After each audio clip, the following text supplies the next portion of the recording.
A man collapses on the floor of his study in Croisset on a May morning in 1880, surrounded by the manuscripts and research notes that had consumed the last decade of his life, and by the time the doctor arrives, Gustave Flaubert is already dead. He's 58 years old. The book on his desk is unfinished. It had been unfinished for years, and it would stay that way. This is the story of how a doctor's son from Rouen became the writer who taught the novel what it was capable of, and then died before he could see what that meant. Rouen, in 1821, was a prosperous city on the Seine, roughly 100 miles from Paris, the kind of place where a man of ambition could build a serious career without leaving Normandy. Achille Cléophas Flaubert had done exactly that. He was the chief surgeon at the Hôtel Dieu, the main hospital of the city, a position of real authority and considerable respect. His family lived on the hospital grounds. This was not unusual for the time. It was practical, efficient, and completely ordinary to the people who lived it. On December 12th, 1821, Gustave Flaubert was born there, the fourth child, in a household where medicine was the language everyone spoke. The house sat at the edge of the hospital complex. The dissection amphitheatre was just beyond the garden wall. Gustave and his younger sister Caroline could climb the trellis along that wall and look down into the room where their father worked. They did this. He wrote about it later, clearly, without drama, as though describing a walk in the countryside. The sun came through the windows of the amphitheatre. The same flies that crossed the garden flew in and settled on the bodies. His father would glance up from his work and tell them to go away. They went away and came back. This was childhood at the Hôtel Dieu.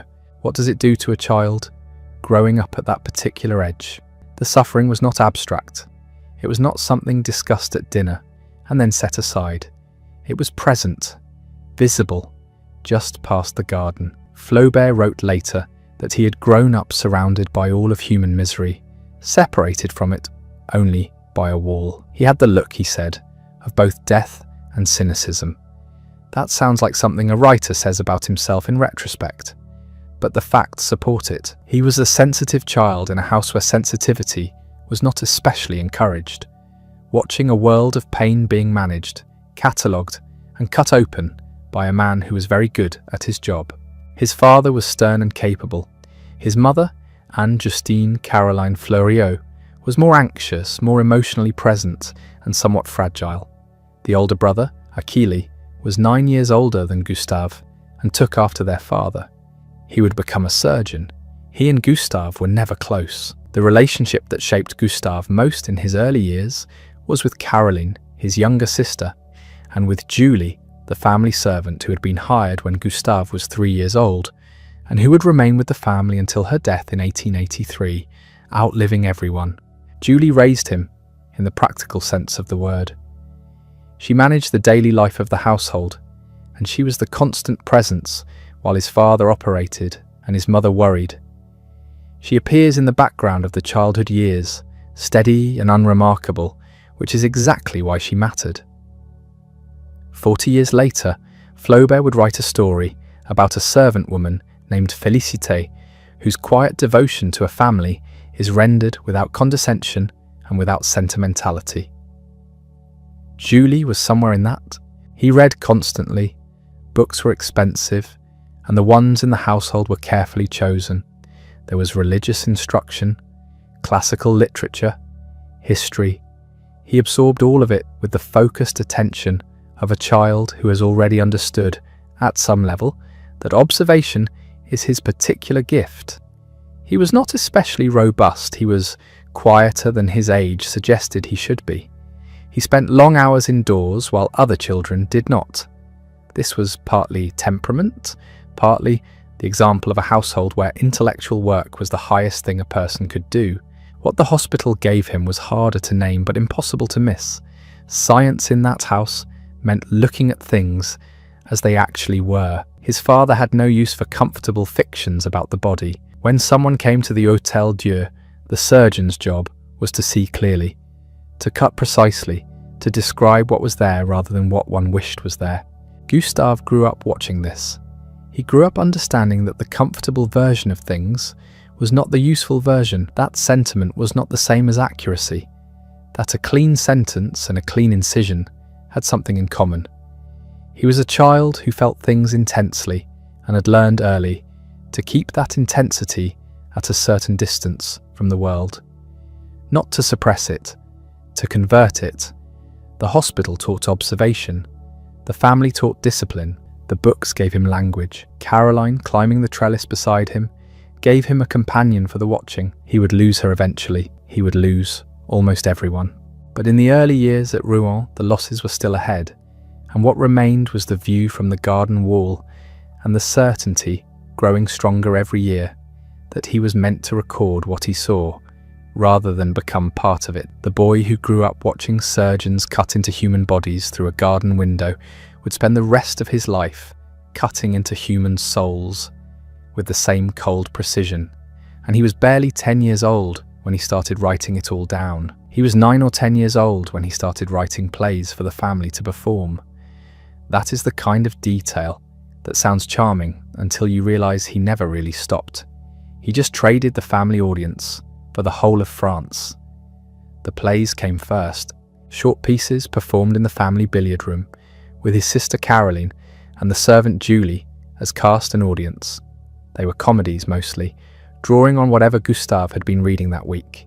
That was already more than most adults read in a year. He loved history, loved the medieval, loved anything with enough distance from the present to feel genuinely strange. The hospital world his father ruled was relentlessly concrete. Bodies, instruments, diagnoses, outcomes. The boy writing plays in the billiard room was reaching for something else, something that couldn't be weighed or measured or cut open, to see how it worked. When he entered the Collège Royal in Rouen, the direction he was already moving in found a name. His history teacher was a young man named Adolphe Cheruel, recently arrived and burning with enthusiasm for his subject. Cheruel wasn't interested in dates as a form of punishment. He taught history as something that had actually happened to actual people.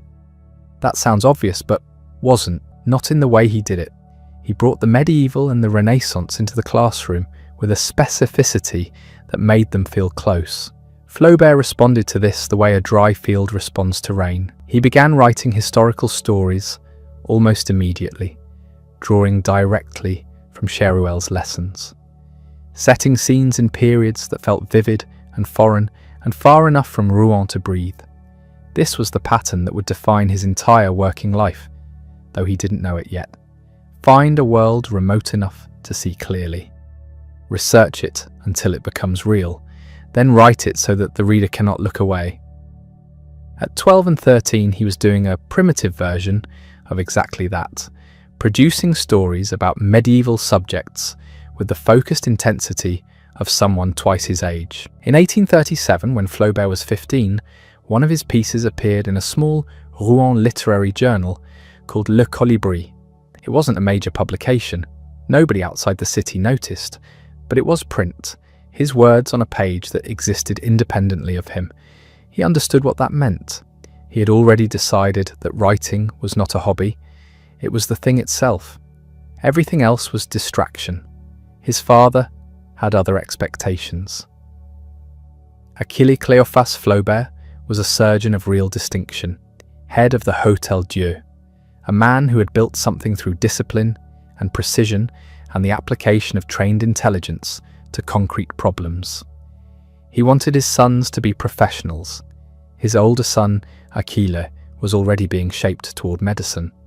For Gustave, the law seemed likely, a respectable path for a boy who clearly wasn't suited to surgery.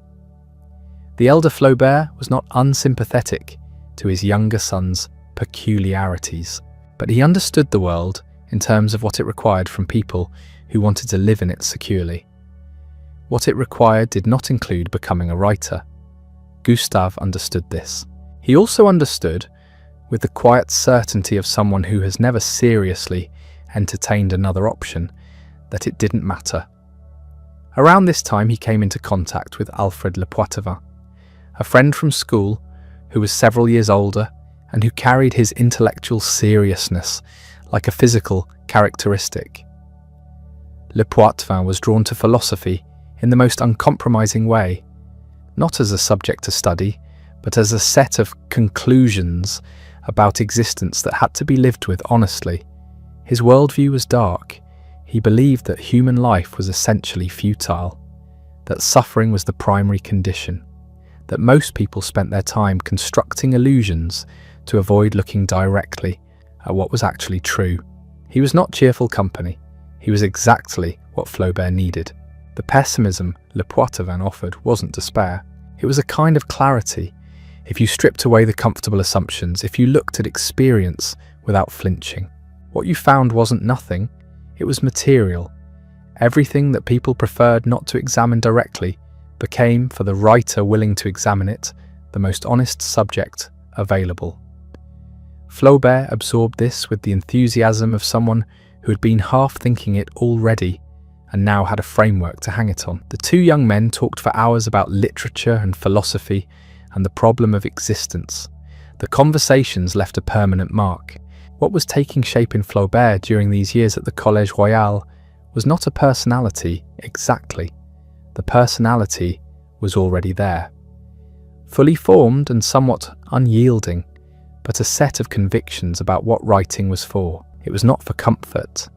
It was not for instruction. It was not for the reader's easy pleasure or the writer's self-expression in any simple sense. It was something harder and more demanding, something that required you to see accurately and then find the exact words for what you saw, to keep working until those words were right. He was 16 when the encounter that would test all of this happened, though he didn't know that's what it was yet. He was in Trouville for the summer with his family. That was where the Flauberts went when his father needed rest from the hospital and his mother needed sea air. By the time Flaubert was 16, he had already completed a manuscript called Mémoire d'un fou, a thinly disguised account of an obsessive passion for an older married woman he had met on a beach that summer. He had no intention of showing it to anyone. The summer of 1836 produced in Flaubert a wound so precise and so permanent that he would still be writing about it 30 years later without having fully understood what it had done to him. He was 14 years old. His family had travelled to the resort town of Trouville on the Normandy coast. On the beach there he saw a woman named Elisa Schlesinger. She was 26, 11 years his senior, already married to a music publisher named Maurice Schlesinger. By every account extraordinary to look at. Flaubert saw her, and something in him simply stopped. He watched her from a distance for days. He did not speak to her, or not in any way that mattered. He gathered her discarded bathing wrap from the sand one morning and held it. That was the extent of what happened between them that summer. That is to say, that almost nothing happened at all. It consumed him for the rest of his life. What made the Elisa encounter so durable was precisely its incompleteness. There was no rejection to recover from, no rupture to explain. She was married and kind and largely unaware of the intensity directed at her from across the beach. He was a boy. The feeling had nowhere to go. It simply accumulated in him, undischarged, without resolution, like a note held too long in an empty room. He saw her again after that summer. The families had mutual connections, and Flaubert encountered Elisa in Paris in subsequent years. Each meeting renewed the feeling, without advancing it anywhere. He was still young, she was still married.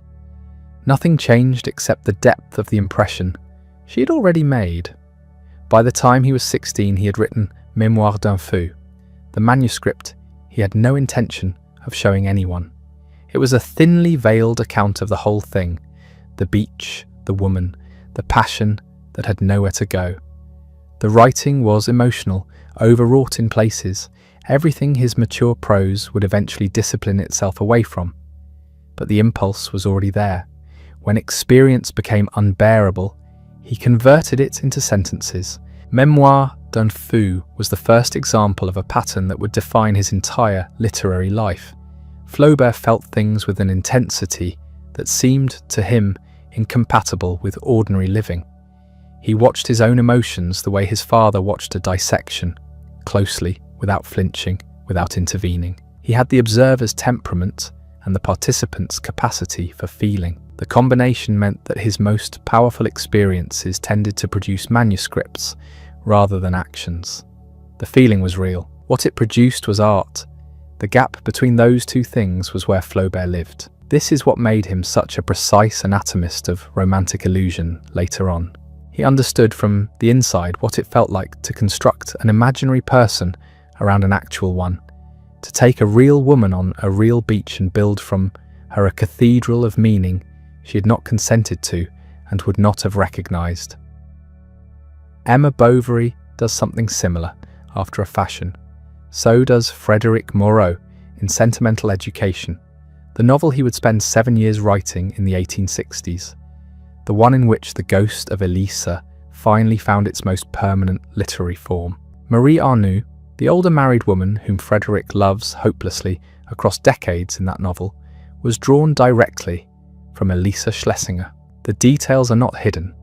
The circumstances mirror each other closely enough that readers who knew Flaubert understood exactly what they were looking at. 30 years after the beach at Trouville, he was still circling the same experience, still trying to find a form large enough to hold what it had meant. The difference was that by then he had the craft to render it without the adolescent heat.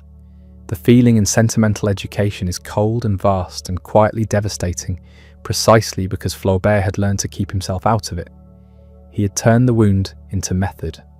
What Sentimental Education understood about that kind of love, the love that never declares itself, that watches from across rooms and across years and never quite crosses into action, is that it persists through the very absence of consummation. There is nothing to exhaust it. It feeds on its own incompleteness. Frédéric carries Marie Arnoux through the entirety of the novel, the way Flaubert carried Elisa through the entirety of his life. Neither the character nor the author ever quite figures out how to put the feeling down. Elisa Schlesinger's husband died in the early 1870s. She was a widow by then, elderly, living in Germany. Flaubert was in his 50s, famous, tired, and in the process of losing nearly everything else he had. He wrote to her. He finally said something of what she had been to him. Whatever she replied, it changed nothing. The feeling had outlasted the youth of both of them and outlasted the conditions under which it might have meant something different. He would not tell her what she had meant to him until she was a widow and he was in his 50s. By then they had both become old. The moment, like so many of the moments in his fiction, had already passed without resolution.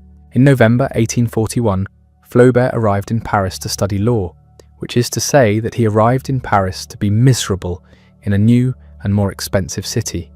He was 20 years old and had been carrying the wound from Trouville for 5 years, and had been writing secretly for longer than that. And none of this made him well suited to the faculty of law. His father had decided the matter. Achille Cléophas Flaubert was a practical man who had built a respectable life through medicine, and he saw no reason his younger son could not build something similar through law. Gustave had no counter-argument that his father would accept, so he packed his things and went north. Paris in 1841 was overwhelming in the way that Paris has always been overwhelming. The scale of it, the noise, the constant social performance required simply to exist in the city.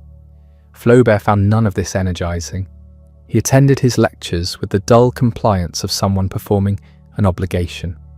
The law itself held no interest for him.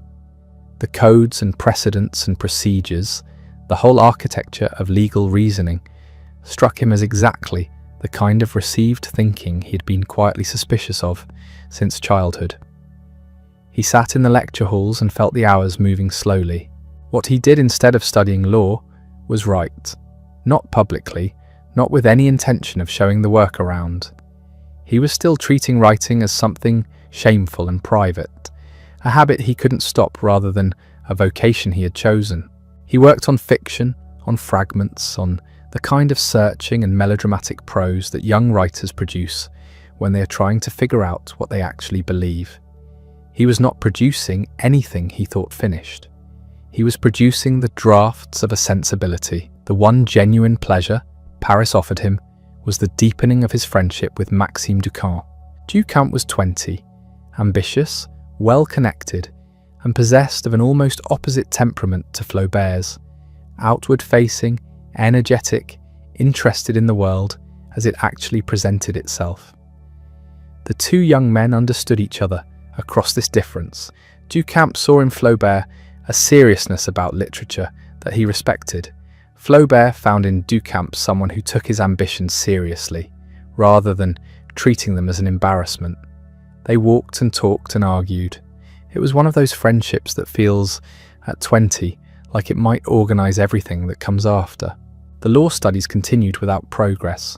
Flaubert passed some examinations, failed to distinguish himself, and spent his real attention elsewhere. He was reading voraciously, the same consuming appetite for books that had characterised him since childhood, now directed by no particular curriculum. He was thinking seriously about what prose could do and what it couldn't. He was also, beneath all of this, beginning to understand that the life his father had mapped out for him was a life he was constitutionally unable to inhabit. He had not yet found a way to say so. Then in January 1844, on a night road near Pont-l'Evêque, everything changed. He was travelling with his brother Achille when the attack came on. It was sudden and violent. His body seized, his vision collapsed, and for a period he had no control over anything at all. When it was over, he was left shaken in a way that went beyond the physical. He had not known the body could do that without warning. He had not known the ground could disappear. More attacks followed. The diagnosis, when it came, described a nervous condition resembling epilepsy, though the doctors were careful about the exact term. His father, the surgeon, understood what this meant practically. Travel was dangerous. Stress was dangerous. The social world of a working lawyer, with its demands and unpredictabilities, was dangerous. The life Flaubert had been pointed toward began to look medically inadvisable. There is something almost too convenient about this, and Flaubert himself seems to have understood it. The illness was real. The seizures were terrifying, and they would recur throughout his life. But it also arrived at precisely the moment when he needed an exit that his father could accept. A young man who simply refused to practice law because he wanted to write novels was one kind of problem. A young man with a serious neurological condition was another kind entirely. Achille Cleophas was a doctor. He could not argue with the body's evidence. The law studies ended. The path to a conventional professional life closed. Flaubert returned to Rouen, to the family house at Croisset on the Seine, and the question of what he was going to do with his life resolved itself. Not through decision exactly, but through elimination. He was going to write. There was nothing else left that was possible. The philosophical shift that followed was not immediate. It accumulated. He began to understand the illness as something that had declared his nature more clearly than he had been able to declare it himself. He was an observer. He was someone who watched life rather than entered it, who converted experience into prose rather than into action. The seizures had confirmed this at the level of the body. They had made ordinary participation genuinely risky.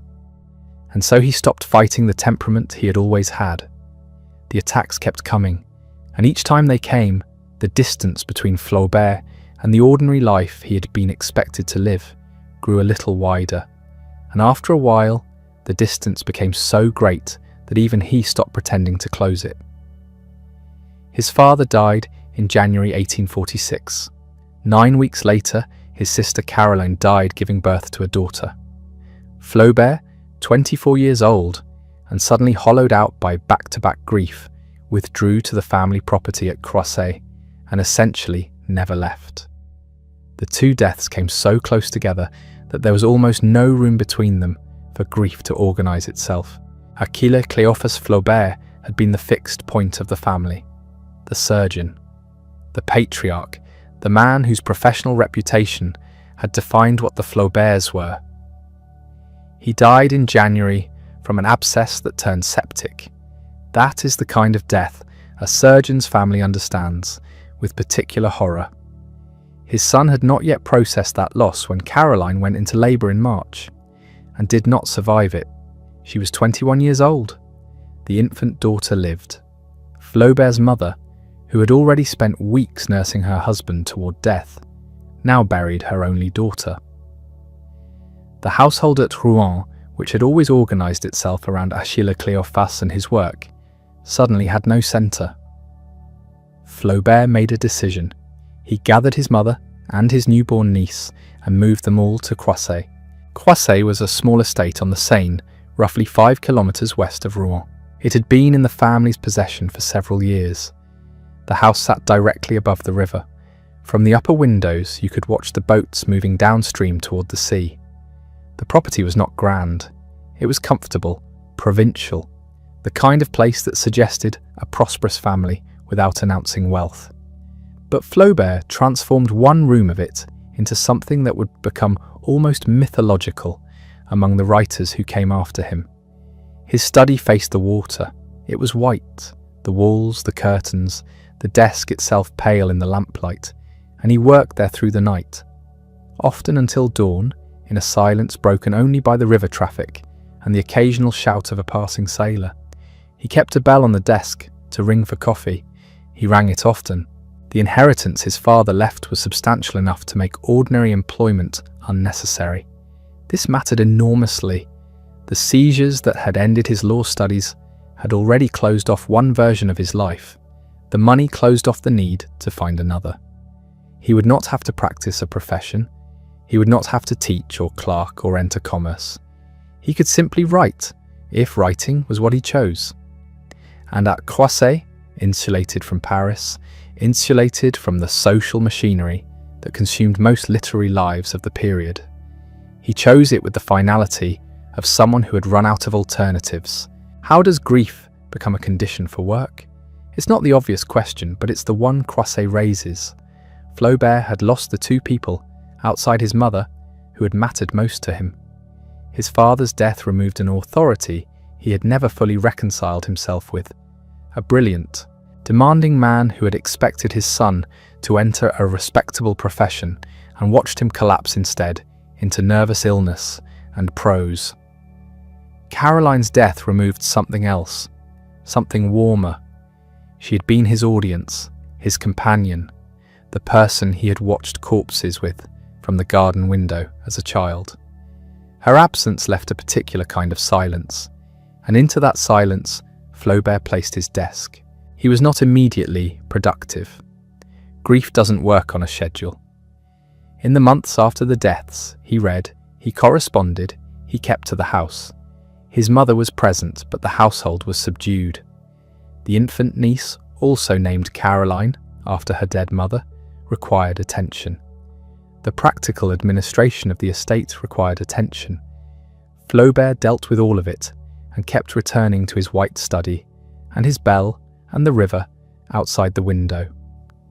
Croisset was becoming the shape of his life. Not a retreat exactly, more like a position he had taken.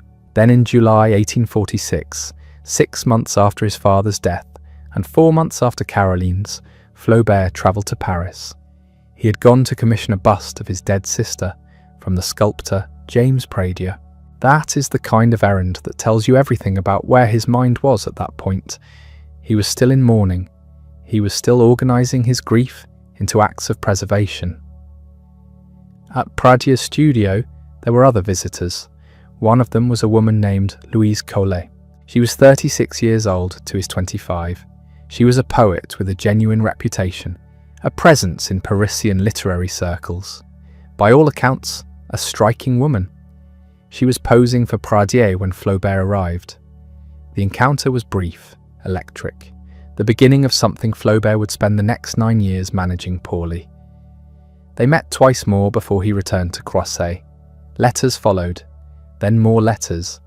Then the letters became, without quite announcing themselves as such, a correspondence that would eventually fill volumes and document in extraordinary detail the emergence of a major writer's aesthetic philosophy, though neither of them framed it that way at the time.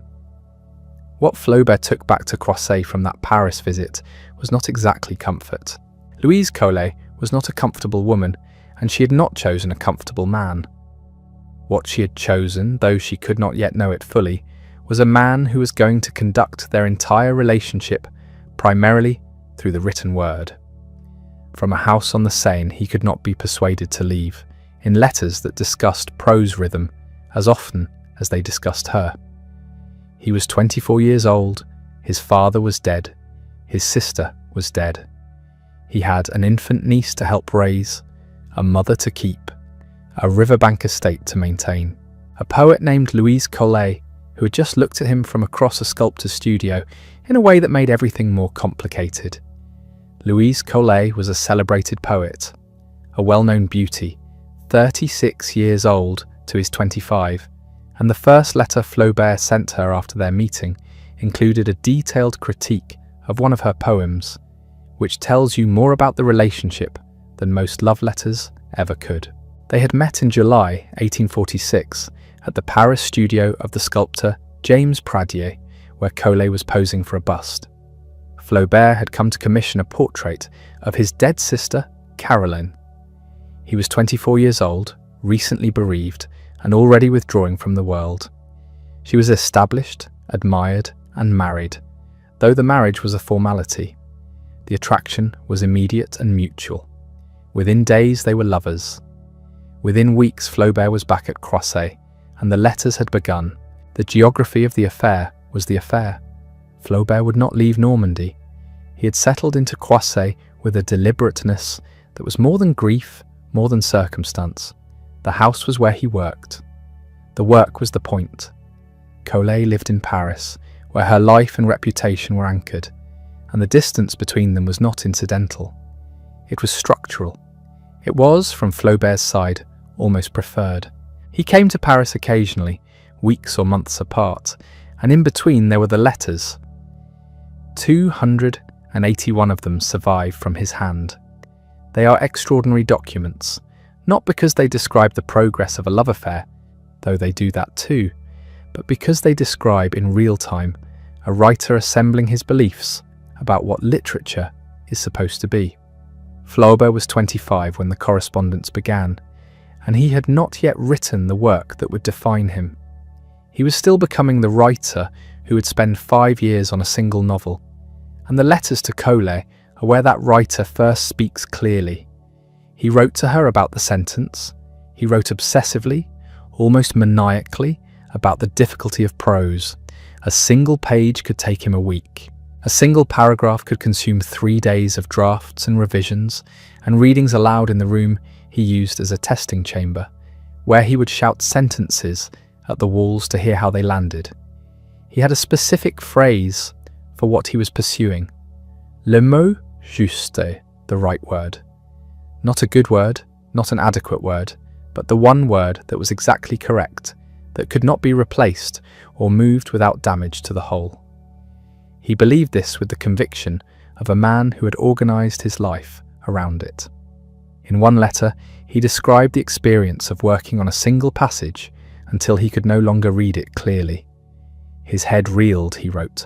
His throat ached from the efforts of bellowing the same sentence in 100 different forms, groping towards something he could feel the shape of but not yet reach.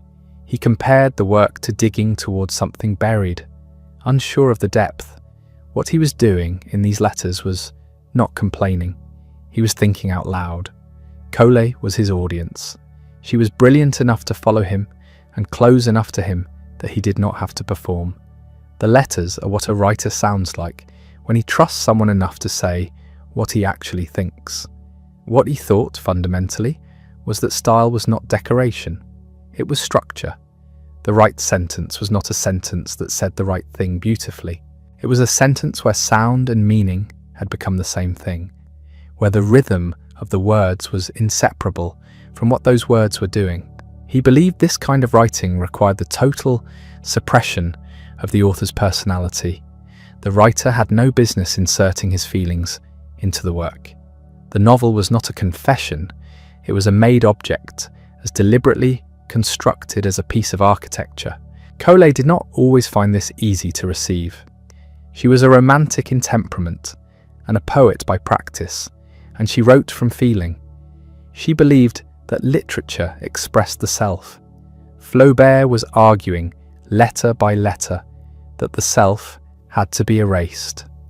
These were not compatible positions, and they were not confined to aesthetics. She wanted more of him. He gave her letters about prose rhythm. She travelled to Croisset unannounced on at least one occasion. He did not encourage this. The silences between letters stretched. The arguments grew sharper. There was genuine feeling in the relationship. That should be said. The letters are not cold. They are full of longing and physical memory, and something that resembles love in most of its important features. But Flaubert's emotional life operated at a remove he could not close and possibly did not want to. He had watched his father die and his sister die within 9 weeks of each other. He had withdrawn to a house by a river and built his days around a desk.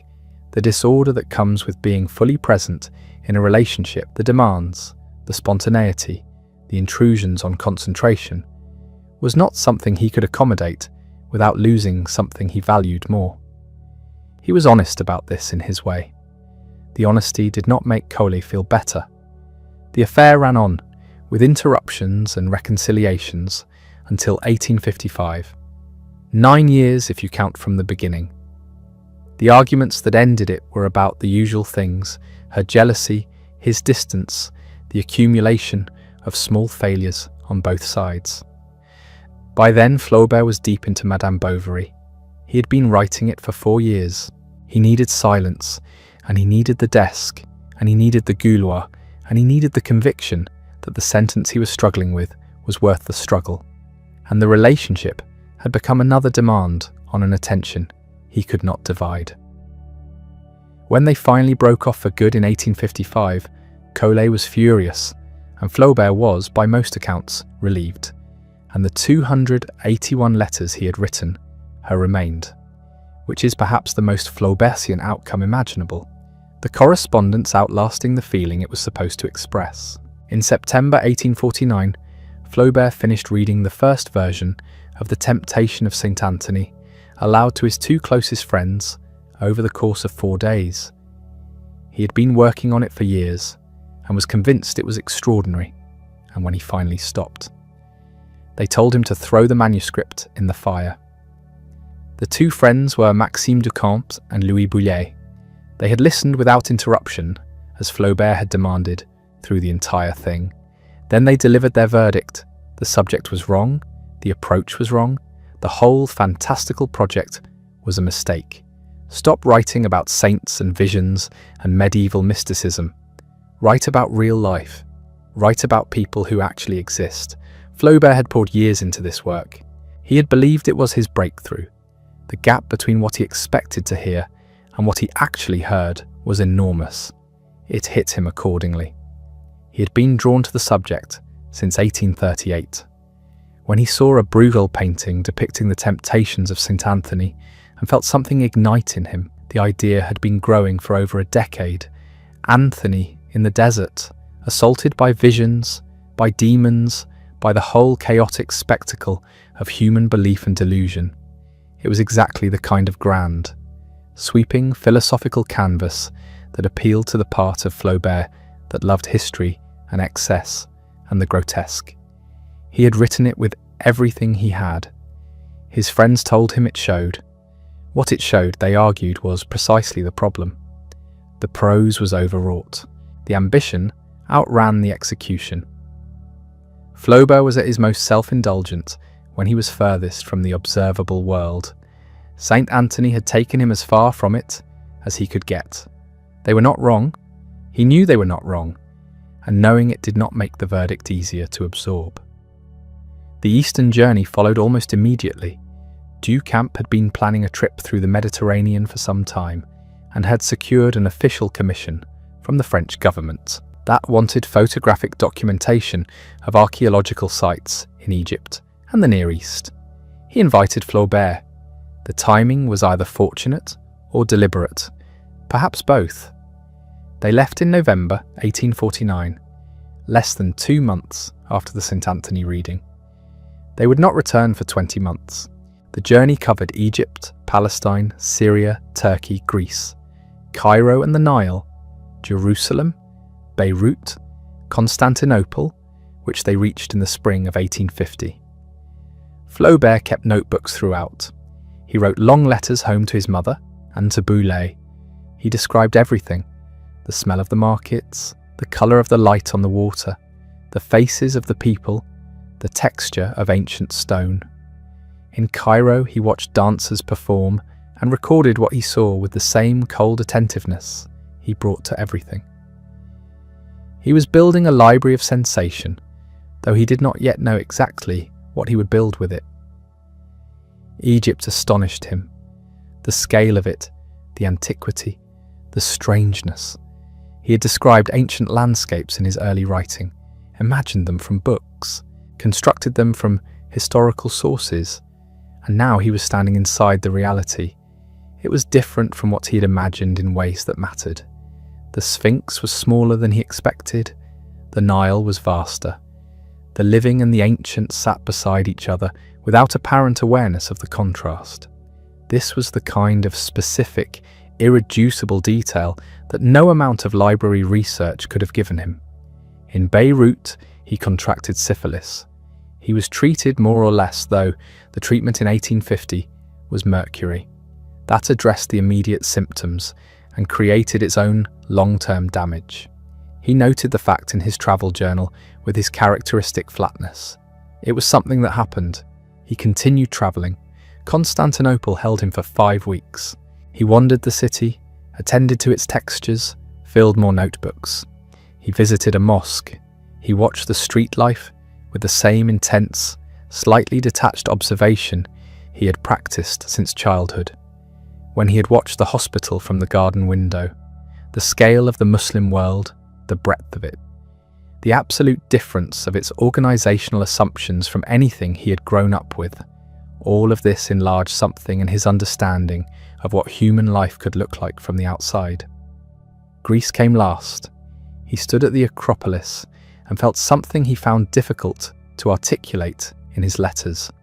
Not the romantic awe he might have expected, but something more disquieting, the sense of a civilization fully present in its ruins and completely inaccessible in its actual lived experience. He would return to this feeling many years later when he wrote Salammbô. The past was real. It was gone, and the gap between those two facts was where his imagination lived. The belief his friends had hammered into him after the St. Anthony reading, right from observation, right from the real world. Accumulate specific sensory detail and let it do the work, was being tested and confirmed everywhere he went. He could see it working. He could feel the difference between the Egypt he had imagined from sources and the Egypt he was standing in. The senses knew things that research alone could not deliver. And research, he was learning, could prepare you to use your senses correctly, to know what you were looking at, to recognise what mattered, but it could not replace the looking. He came back from Egypt and Greece and Syria in the spring of 1851 with notebooks full of detail, a body that carried its own souvenirs from Beirut, the uneasy conviction that his friends had been right about St. Anthony, that it was time to write something entirely different. In the autumn of 1851, Flaubert sat down at his desk in Croisset and began writing a novel about a provincial doctor's wife who reads too many romances and destroys herself trying to make her life match them. It would take him 5 years and nearly 5,000 pages of drafts to get it right. He had come back from Egypt with a body of material and a new discipline. His friends had told him to write about real life. He was going to do exactly that, and the effort nearly destroyed him. The novel was based loosely on a true story, a provincial scandal involving a Norman doctor's wife named Delphine Delamere, who had taken lovers, accumulated debts she couldn't pay, died of poison in 1848. Flaubert knew the outline. He took it and built something else entirely. Emma Bovary is a farmer's daughter educated at a convent, where she read novels full of romantic passion and decided that real life should feel the same way. She marries Charles Bovary, a slow and devoted country doctor who loves her completely and bores her to the point of despair. She takes lovers, She runs up debts buying the beautiful things she believes her life requires. The lovers disappoint her. The debts become catastrophic. At the end, she swallows arsenic and dies in the kind of agony that nothing in her romantic reading had prepared her for. Charles, who never understood her and never stopped loving her, survives only long enough to discover what she had done to their finances, and then dies himself of grief. Flaubert knew this story would work. He also found it almost physically painful to write. The subject matter, the grey Norman countryside, the dull dinner parties, the provincial ambitions and small humiliations, was everything he had spent his life trying to distance himself from. He was forcing himself to look directly at the world he most despised, to render it without flinching and without contempt. That was the harder requirement. He wrote at night in the white study overlooking the Seine. He kept a particular ritual. He would draft a passage, revise it, then carry it to what he called the gouloir, the shouting room, where he read his sentences aloud at full volume, listening for the rhythm. A sentence that sounded wrong was wrong. It didn't matter if the meaning was correct. It didn't matter if the grammar was correct. If the sound was off, the sentence had to go. He threw away enormous quantities of work this way, 5,000 pages of drafts to produce a finished novel of perhaps 400. The ratio tells you something about what he thought writing was. The letters to Louise Collet during these years are documents of genuine suffering. My head reels and my throat aches with chasing after, slogging over, delving into, around, groping after, and bellowing in 100,000 different ways. A sentence that I've at last finished, he wrote to her at one point. He reported spending a full week on a single page. He reported advancing so slowly that the book seemed to have no end. He described the work as a kind of quarry, vast blocks of material to be broken apart, reduced, reshaped, until the shape inside revealed itself. He was not exaggerating. The drafts survive. You can see it happening, sentence by sentence. What made the writing so difficult was not the story, it was the method. Flaubert had decided that the author of a novel must be completely absent from it. No judgments, no commentary, no authorial voice stepping in to tell the reader what to think about Emma's choices, or Charles's blindness, or the mediocrity of the world they inhabited. The facts would be presented with absolute fidelity. The reader would draw their own conclusions. This sounds straightforward. It is not. It requires the writer to carry all of their opinions about everything in the novel, and Flaubert had savage opinions about almost everything in this novel, and to leave every one of those opinions out of the prose entirely. The technical achievement that made this possible was what later critics would call free indirect style. Flaubert had not invented it, but he perfected it. The technique works like this. The narration shifts without announcement, from the objective external view into the subjective interior of a character, then back out again. The reader often cannot say precisely where the line is. We see the world as Emma sees it. We feel what she feels. And simultaneously, because the prose is so precisely calibrated, we can see exactly how Emma's perception distorts reality. We are inside her consciousness and outside it at the same time. We understand her better than she understands herself. This is an extraordinary thing to do with sentences. Flaubert spent 5 years learning how to do it consistently. He was asked later who Emma Bovary was based on. Madame Bovary, c'est moi, he answered. He meant it seriously. The romantic hunger, the refusal to accept the world as it actually is, the fury at the gap between imagination and reality, these were not foreign to him. He had felt all of it. The discipline of his mature style was partly a response to his own capacity for exactly that kind of feeling. He understood Emma from the inside because some part of him was Emma. The cold precision of the prose was the distance he had built between himself and that part. By 1855, when his affair with Collet finally ended, the novel was still not finished. He worked on. The Seine moved past his window, the study filled with drafts. He tested his sentences in the couloir and threw out the ones that failed. He reported his progress in letters to friends, in units of pages so small they seemed almost comical. 3 good pages in a week, 2 pages in 10 days. He did not stop. He did not begin something else. He had decided this was what the rest of his life was for. He was going to finish it properly or not at all. The manuscript was completed in April 1856. He had written it across 5 years, at a desk overlooking a river, mostly alone, by lamplight.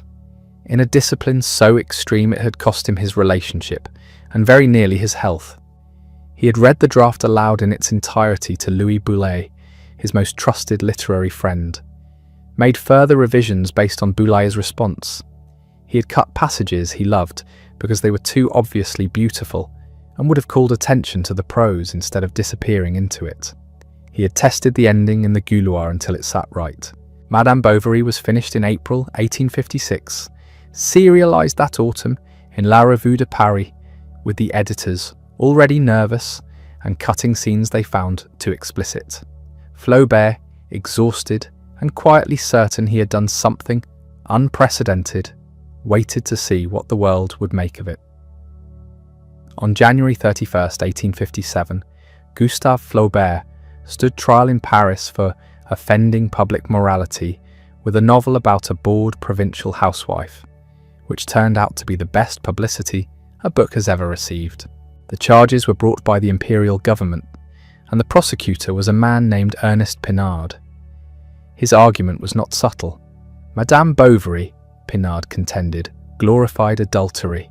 It presented a woman who betrayed her husband repeatedly, accumulated debts through lies and manipulation, and finally poisoned herself.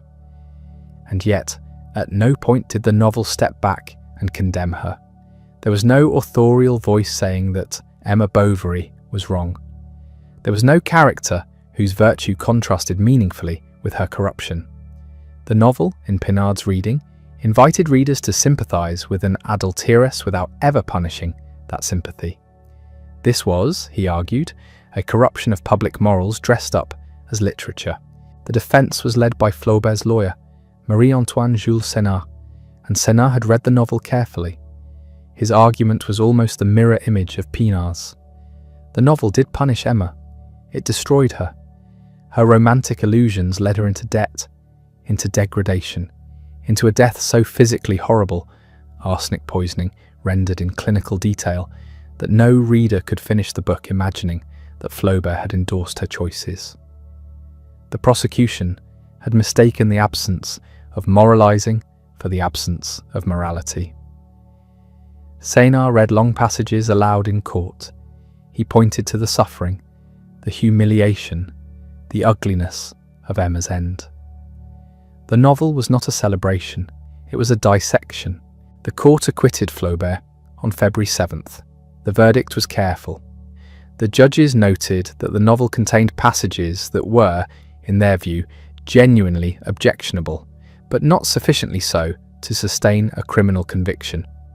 It was an acquittal with reservations, a narrow legal victory rather than a vindication, and Flaubert knew the difference. He had been accused in open court of corrupting France, and the court had declined to imprison him, while making clear it found some of his work distasteful. This was not quite triumph, but the effect on the book was immediate and enormous. The trial had run for weeks. Paris had followed it. The name Madame Bovary had appeared in the newspapers more times than any serialized novel could reasonably hope for, and the people who had not read the installments in La Revue de Paris were now acutely aware that something was happening. When the novel was published as a complete volume in April 1857, it sold out. The first edition was exhausted almost immediately. A second followed. The book that the imperial government had tried to suppress had been made famous by the attempt. Writers recognized it at once. The response among serious readers was not uniform, but it was serious. People understood that the technique was new.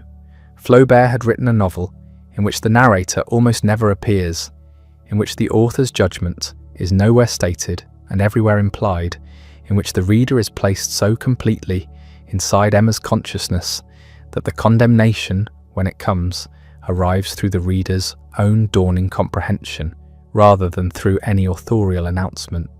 This was not how novels were supposed to work. Novelists were supposed to guide you. They were supposed to tell you what to think. Flaubert had removed that scaffolding and left you standing inside Emma Bovary's mind, watching her deceive herself, and made you do the moral work yourself. The moralists were hostile. Some critics found the book cold, clinical, without feeling. They were not wrong about the coldness, that was deliberate.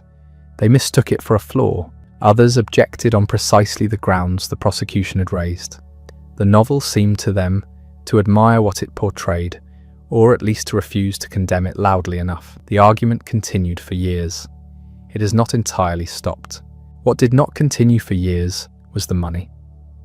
Flaubert made approximately 500 francs from Madame Bovary in its first 5 years of sale. This is a number worth pausing on. He had spent 5 years writing it. He had produced thousands of pages of drafts. He had agonized over individual sentences for days at a stretch, shouting them aloud in the study at Croisset to test their rhythm. The novel was recognized almost immediately as something extraordinary, and the financial return was negligible. He was not a poor man. The inheritance from his father had made that possible. But the book that made him famous made him almost nothing. Decades later, Henry James would read Madame Bovary and understand it as the novel that had taught fiction what it was capable of. James was not given to overstatement. When he wrote about Flaubert, it was with the attention of someone studying a technical revolution, the management of point of view, the suppression of the author, the way the prose inhabited its characters without dissolving into them. James saw all of this as a shift in what the novel could do, a demonstration that fiction could be as formally serious as any art form. Flaubert had shown that the way a thing was written was not separate from what it meant.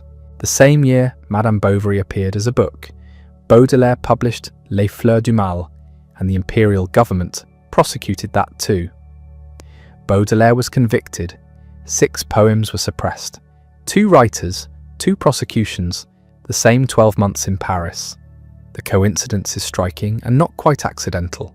Something in French literature had shifted, or was trying to shift, and the government could feel it even when the critics couldn't fully name it.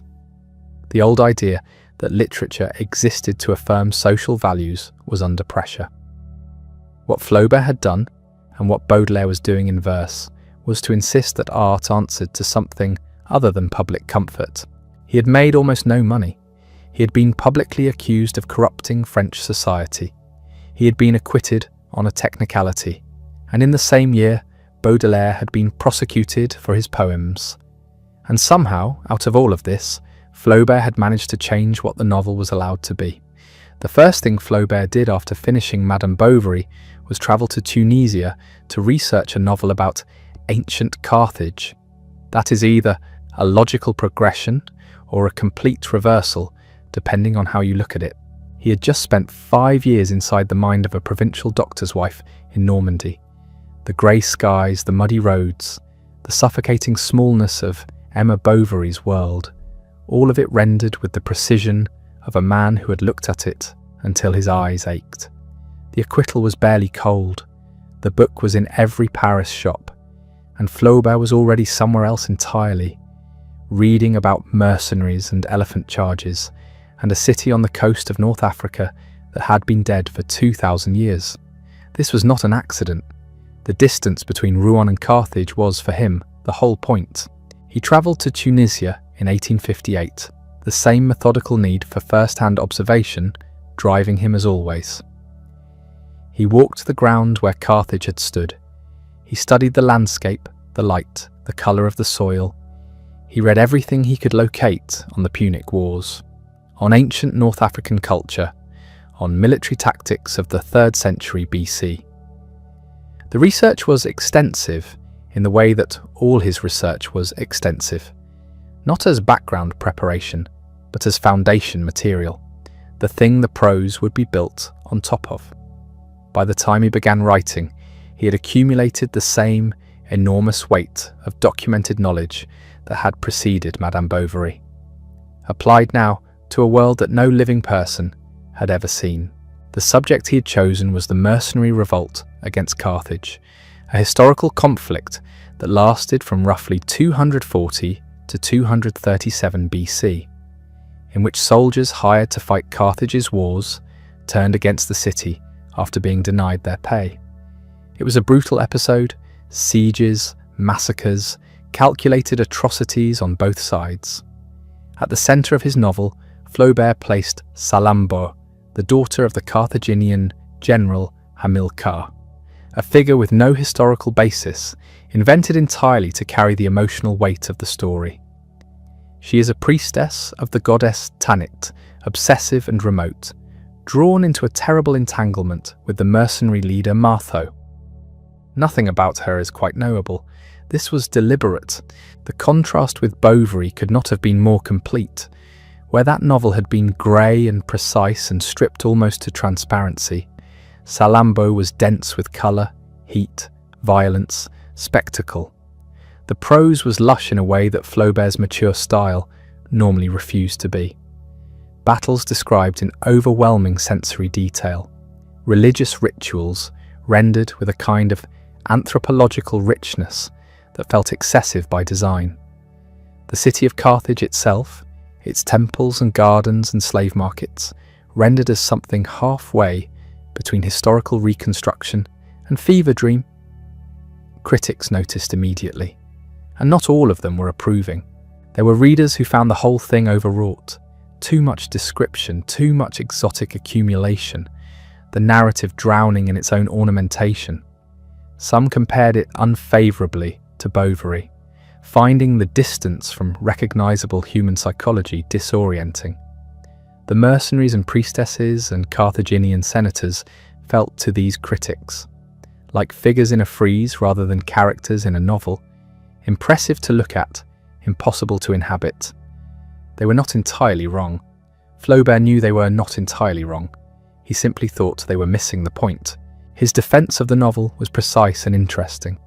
He argued that the slight unreality of Salammbô was not a failure of execution, but a deliberate condition of the work. The ancient world is inaccessible to us. We cannot actually know what it felt like to stand in a Carthaginian temple in 240 BC, what the air smelled like, what the religious feeling was, what fear meant in that context. Any novelist who pretended otherwise was lying. Salammbô was meant to feel slightly out of reach because antiquity is slightly out of reach. The distance built into the prose was a kind of honesty. He was not writing historical fiction in the comfortable sense where the past is made to feel cosy and comprehensible. He was writing about the opacity of the past, using the most sensory language available to owe him to gesture towards something that language could not fully reach. Whether readers accepted this argument depended largely on what they wanted from a novel. Those who wanted psychological immersion found Salammbô cold and theatrical. Those who were willing to take it on its own terms found it extraordinary, a sustained act of historical imagination that used maximalism as method rather than as excess.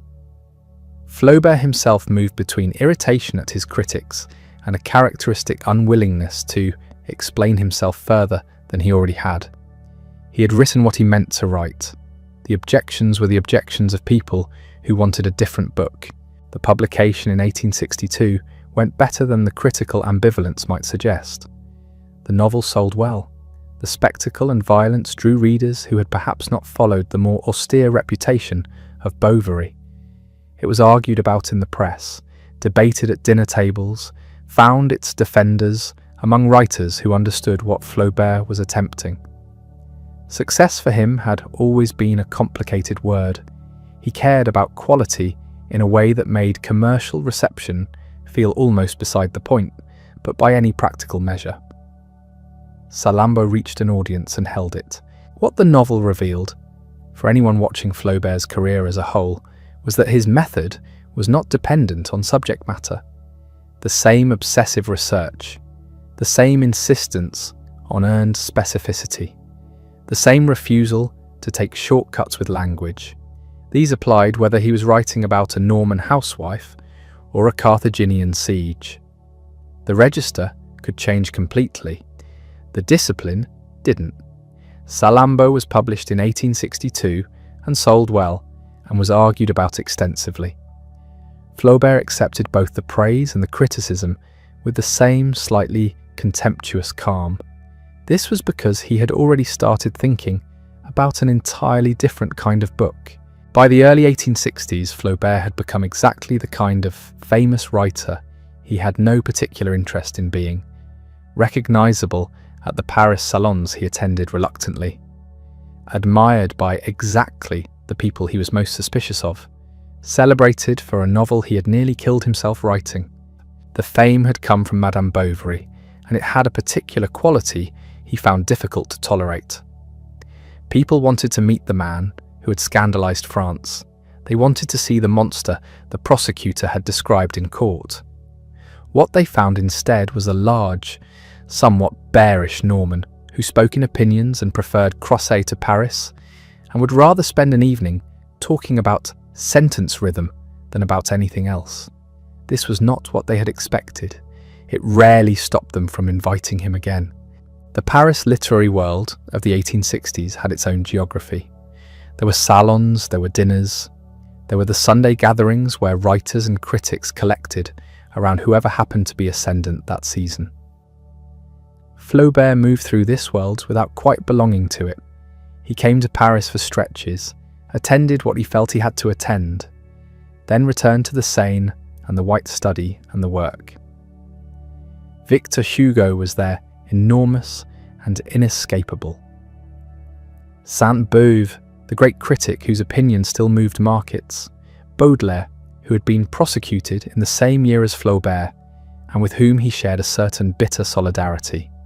The Goncourt brothers, Edmond and Jules, who wrote everything down in their diary with the meticulous pleasure of men cataloguing specimens. Flaubert. RT appears in those pages regularly. The booming laugh, the sudden ferocity about some literary question, the equally sudden melancholy. Then in 1863, something shifted. George Sand published a review of Salammbô that was generous in a way Flaubert hadn't expected from her. She was the most famous woman writer in France, possibly in Europe. She believed in literature as something that should reach toward the reader, offer warmth, provide something that could reasonably be called comfort. Flaubert did not believe this. He believed literature should be precise and true and formally rigorous. If readers found comfort in that, they had misread it. These were not compatible positions. They wrote to each other anyway. The correspondence that followed lasted until Sand's death in 1876 and ran to hundreds of letters. It is one of the stranger literary friendships on record.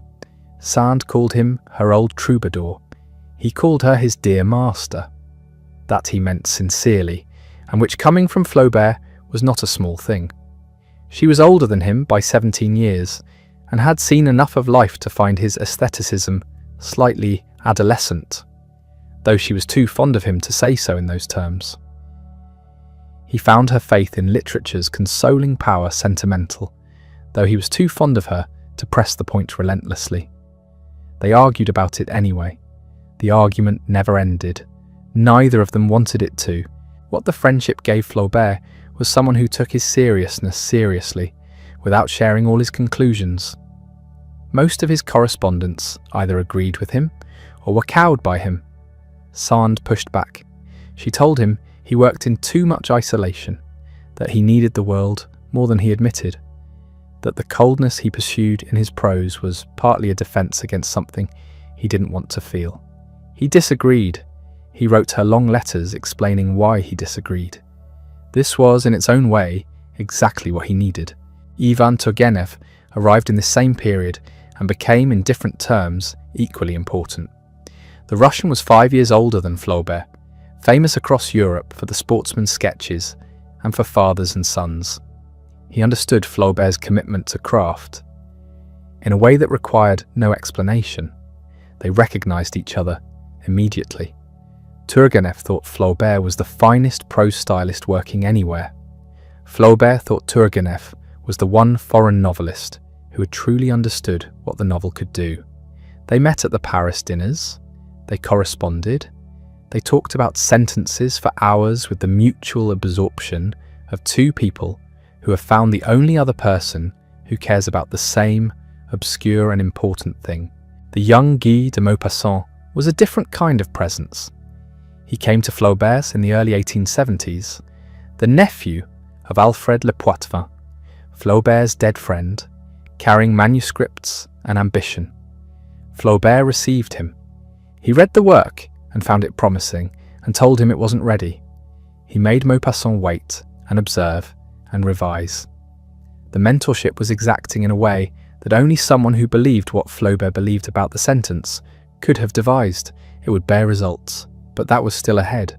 Through all of this, through the dinners and the letters and the friendships and the slow accumulation of literary prestige, Flaubert was working. He had been working since 1864 on a novel he described as the moral history of his generation. 7 years of it.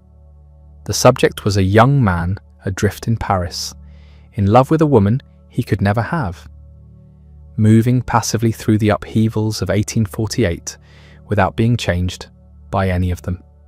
It was, in ways he understood very well, a portrait of everything he had felt and failed to do when he was young. The research was immense, the drafts multiplied, the work cost him in ways that didn't show until later. When the novel came out and the reception turned cold, and he had to sit with the knowledge that 7 years had produced something most readers found formless and inert, Sand believed that literature should console, and Flaubert believed it should simply be true. They argued about this pleasantly, and at length for years without either of them changing their minds. That is about the best outcome a literary friendship can hope for. Sentimental Education took 7 years to write and was misunderstood almost immediately upon publication in 1869. That Flaubert found predictable and infuriating in approximately equal measure. He had started the novel in 1862, immediately after Salammbô.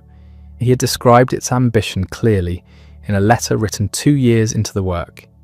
He wanted to write the moral history of his generation. Not a political history, not a chronicle of events, the history of their feelings. How a generation of young men had come of age full of romantic energy and idealism, had watched a revolution arrive and collapse and transform into an empire, had ended up having accomplished essentially nothing. It was a portrait of passive failure on a generational scale, and Flaubert intended every word of it. The novel follows Frédéric Moreau, a young man from the provinces who arrives in Paris with vague ambitions and immediately falls in love with an older married woman named Marie Arnoux. He will love her for the rest of the book. He will do almost nothing about it. Frédéric drifts through Paris, through money inherited and spent, through friendships and minor affairs and half-started careers, through the revolution of 1848 and the coup that followed it. At the end of the novel, he is older and has nothing to show for any of it. The woman he loved is gone. The revolution he witnessed changed nothing. His life has passed. Anyone who has spent time with Flaubert's biography will recognise where Frédéric's central obsession came from. Marie Arnoux was Elisa Schlesinger, the woman Flaubert had encountered on a beach in Trouville in 1836. The married woman, 11 years his senior, whose presence had opened a wound that never fully healed. He had already written about her in Mémoires d'un Fou at 16. He had written around her, through her, obliquely at her, for 3 decades. Now he placed her at the centre of his longest and most ambitious novel, and let the whole story of his generation accumulate around that unresolved feeling. What made the novel strange and what made the critics uncomfortable was its structure, or rather, its apparent lack of one. Madame Bovary had a clear arc, a building pressure, an inevitable end. Sentimental Education refused that kind of shape. Events accumulated without climaxing. The Revolution of 1848, one of the great upheavals of the 19th century, arrived in the novel almost sideways.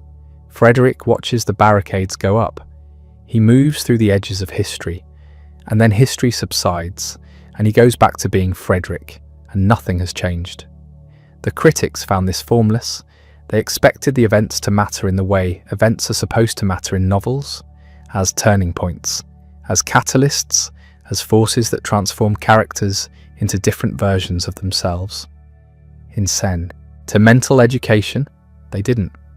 The novel just kept moving, flat and steady. Like the river Flaubert had watched from his study window at Croisset for the past 2 decades. The initial reception was genuinely disappointing. Critics who had celebrated Madame Bovary and Salammbô found the new novel inert. Some found it too long. Some found Frederick too passive to sustain interest across hundreds of pages. They were not entirely wrong about the passivity. They were wrong about what it meant. Frederick's passivity was the subject, not the failure. Flaubert had spent 7 years constructing a novel in which a character's inability to act was rendered with the same precision and attention that other novelists gave to their heroes' great decisions and bold choices. That was the point. The gap between romantic feeling and actual life was not a flaw in Frederick's story. It was the story. The flat, slightly depthless quality of the narration was also deliberate. Flaubert used his free, indirect style here differently than he had in Bovary. Emma's interiority was vivid, even hallucinatory at moments. Frederick's is strangely muted, seen from a distance, described in prose that observes his emotions the way a scientist observes a specimen. You feel the years passing. You feel the slow erosion of possibility. That effect did not come naturally. It was constructed, sentence by sentence, out of Flaubert's absolute control over what the prose was allowed to do and not do. How does a writer make time itself the subject of a novel? That was the question sentimental education was actually answering. It took the better part of a century for readers to see it. Proust saw it. James saw it. Kafka, reading the novel in German translation, understood immediately what Flaubert had been attempting. These were writers who were themselves trying to find forms adequate to the way experience actually unfolds, rather than the way narrative convention insisted it should. They recognized in Flaubert a predecessor who had gotten there first and been punished for it by readers who were not yet ready. The famous final scene of the novel only confirmed what ran through the whole of it. Frederick and his oldest friend, Deslauriers, sit together in late middle age and look back at their lives. They share a memory of a visit, as young men, to a brothel they were too nervous to enter. That memory, they agree, was the best time they ever had. Not the revolution, not the loves, the friendships, the ambitions, the moment when they stood outside something and did not go in. It is a devastating ending, quiet as everything in the novel is quiet.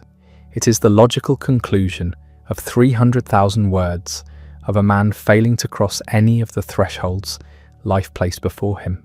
The ghost of Elisa runs through all of it. The reunion scene near the end of the novel, when Frederick and Marie Arnoux meet again after years apart, and she offers herself to him, and he does not take what she offers, contains more understanding of Flaubert's own long silence toward the real Elisa than anything he ever said directly. He would not tell the actual Elisa Schlesinger what she had meant to him until years after the novel was published, when she was already widowed and old. The fiction arrived before the confession. In Flaubert's life, it usually did. It took several decades and a generation of modernists to recognize what Flaubert had actually done in that novel, which was to find a form for the experience of time itself. The slow way it moves past people who are not quite paying attention, taking everything with it. In 1870, Prussian soldiers were quartered in Flaubert's study at Croisset, sleeping in the room where he had written Madame Bovary. He had hidden his manuscripts in the garden. This seemed to him like a reasonable summary of everything that had gone wrong. Sentimental education had been published the previous year to a reception that baffled and wounded him. Now, France itself was coming apart. The Second Empire collapsed in September 1870. Napoleon III surrendered to the Prussians at Sedan. The war that followed brought enemy troops deep into Normandy. Flaubert watched soldiers move through Croisset with a horror that was not simply personal. He had spent his entire adult life constructing a private world of manuscripts and discipline and solitude. Now strangers were sleeping in it. The soldiers left eventually. The damage to the study was not catastrophic, but something about the violations stayed with him in a way that mere physical damage could not have produced. The Commune of 1871 appalled him in a different register. He had no sympathy for the Prussians and no sympathy either for the radical violence that swept Paris in the months after the armistice. He watched the Commune's uprising and its bloody suppression with the revulsion of a man who had always distrusted political enthusiasm in any form. His letters from this period are full of disgust. Not the clean disgust of a principled position, but the sicker disgust of someone who has watched a civilization prove exactly what he suspected it was capable of. The political world had always seemed to Flaubert a machine for generating bêtises. 1870 and 1871 were its proof. Then his mother died. Flaubert's mother, Anne-Justine Caroline Flaubert, had shared Croisset with him since 1846, since the deaths of his father and his sister that had driven him there in the first place. She was the last person who had been present for all of it, the long years of Madame Bovary. The Eastern Journey, the trial, Salammbô, sentimental education. She died in April 1872. He was 50 years old, and he had lost within the span of a few years. The book's reception he had expected, the France he had known, the woman who had kept the house around him while he wrote. Croisset did not feel like a sanctuary after that. It felt like a large and expensive silence. What happened next was characteristically Flaubertien in the worst possible sense. His niece Caroline, the infant daughter of his dead sister. The child he had helped raise at Croisset had married a man named Ernest Comenville. Comenville was a timber merchant, and by the mid-1870s his business was failing badly. The debts were serious enough to threaten financial ruin for the entire family. Flaubert, who had always treated money as something that existed in order to support the writing, who had lived off his inheritance with the serene confidence of a man who never quite calculated whether it would last, looked at the figures and did what he did. He liquidated most of what remained of his inheritance to cover Comenville's debts. It was not a difficult decision in the sense that I'd not debate it at length. It was simply what one did for family, but the consequences were severe and lasting. He was left nearly destitute. The word is not quite right. He was not starving. Croisset was not immediately sold, but the financial cushion that had made his entire way of life possible was gone. He could no longer sustain the independence that had always felt to him like a precondition for serious work. His friends intervened. Ivan Turgenev, George Sand before her death, and others made quiet efforts. Eventually, through the efforts of his literary circle, a government appointment was arranged, a sinecure, a pension, a bureaucratic formality designed to give him income without requiring him to do anything. He accepted it. It cost him something to accept it. Flaubert had spent his life maintaining a contemptuous distance from official recognition, from the kind of institutional validate that he associated with mediocrity and compromise. Taking a government pension felt, to him, like a particular species of defeat. He was writing Bouvard et Pécuchet through all of this. The novel, his vast, exhausting project about two men who attempt to master all human knowledge and fail at every branch of it, required him to read thousands of books, to research chemistry and agriculture and medicine and literature and theology, all in order to depict his characters misunderstanding those same subjects. It was the most demanding project he had ever undertaken. He was pursuing it in a house that his niece now partly controlled, with failing health, with finances that required constant, anxious attention, without the mother who had always ensured that the coffee was ready and the household ran.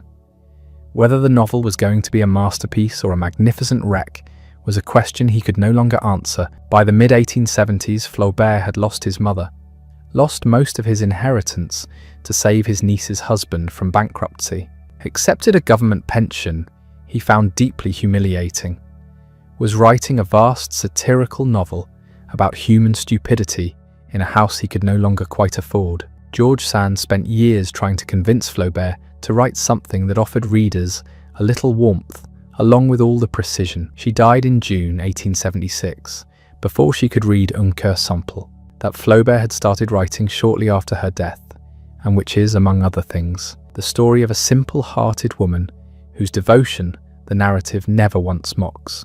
Whether he would have admitted this connection openly is another matter. Flaubert was not the kind of man who liked to explain himself. He was even less the kind who liked to admit that anyone had changed him. But he had been corresponding with Sand for more than a decade. Her death hit him hard. He wrote that he felt he had lost a friend he could not replace.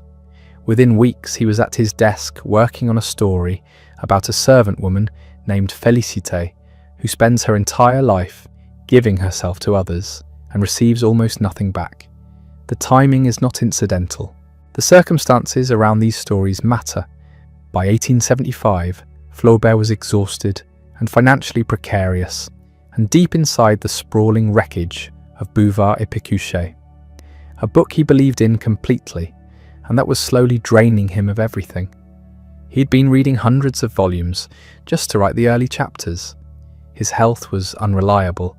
His niece's husband had nearly bankrupted the family. Flaubert had spent most of what he'd left to prevent complete ruin. He was not in a position, practically or emotionally, to keep sustaining that enormous project without a pause.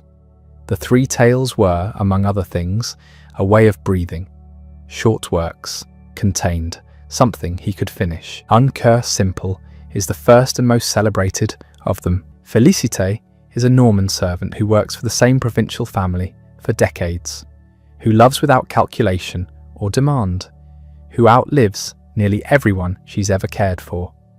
Her nephew dies at sea. Her mistress's children grow up and drift away. A parrot she is given, loves with the same uncomplicated intensity she is given to everything else, dies and is stuffed and placed on a shelf. And at the end of her life, as she is dying, she sees it, the stuffed bird, and in her fading vision, it becomes enormous and brilliant. She dies believing she's looking at the Holy Spirit. The story does not tell you whether this is delusional or transcendent. It simply shows you what she sees. This is what Sand had been asking for, in her way. Not sentimentality. Sand was too intelligent for that, and Flaubert too proud to produce it, but a recognition that ordinary devotion deserves to be looked at directly, without irony, without the cold authorial distance that characterized the Bovary method. What makes Un cœur simple remarkable is that Flaubert managed this without abandoning any of his principles. The prose is precise. The observation is exact. He does not editorialize. He does not tell you that Félicité is good or sad or admirable. He simply renders her life with complete attention. The effect is devastating in a way that is entirely different from Madame Bovary's devastation. Emma Bovary's tragedy comes from excess, from the gap between what she imagines and what is real. Félicité's comes from sufficiency. She asks for so little and receives even less. The narrative holds this fact without flinching and without comment. The second tale, La Légende de Saint-Julien l'Hospitalier, is something else entirely. Flaubert had been drawn to the subject for years. He had first noticed a stained glass window depicting the legend of Saint-Julien in the Rouen Cathedral as a young man. He had never quite let it go. The story is a medieval legend, brutal and strange. Julien is born to noble parents who are told conflicting prophecies about his fate. He grows up to be a ferocious hunter, capable of remarkable violence against animals. One day, in a kind of bloodlust he cannot explain, he slaughters a herd of deer. A dying stag curses him. He will one day kill his own father and mother. He flees. Decades pass. He becomes a wandering soldier, then a hermit by a river, ferrying travellers across the water in penance for his sins. A hideous leper demands to be carried across and then held for warmth. Julian holds him, and the leper becomes Christ, and Julian ascends. It is a story about violence and redemption, and what penance actually costs. Flaubert tells it in a prose style that is deliberately archaic, shaped to feel like the medieval source it is drawing from. Herodias, the third tale, is set in the time of Herod Antipas and the execution of John the Baptist. Flaubert had been absorbed in the ancient and biblical world since his eastern journey decades earlier. The story moves through a single day, dense with political maneuvering and religious tension, culminating in the famous dance of Salome and the severed head of Iokanaan delivered on a platter. It is the most external of the three tales, the most public, the most concerned with power and spectacle. Where Un Cœur Simple is intimate and still, Herodias is crowded and loud. What connects all three is compression. Flaubert had spent his career writing novels that took years to produce, and thousands of pages of drafts to arrive at their final form. These stories demonstrated that the same principles, exact observation, precise language, the author's absolute self-removal from the moral machinery of the narrative, could operate at the smallest possible scale. There is nothing loose in any of them. Every sentence is doing something. The economy is almost violent. The three stories were published together in 1877. They were immediately recognized as perfect.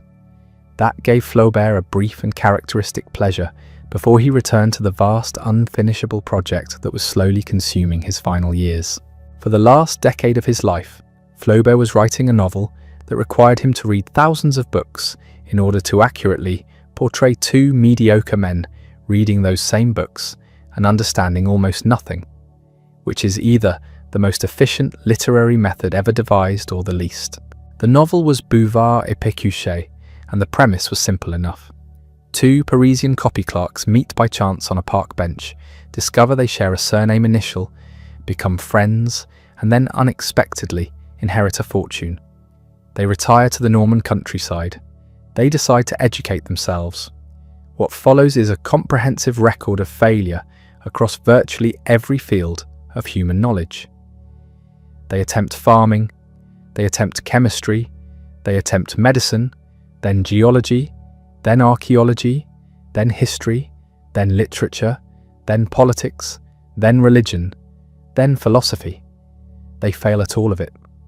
Not dramatically, not even interestingly. They fail in the flat, methodical way that people fail when they are certain they understand something they don't. Flaubert had been nursing the idea for decades.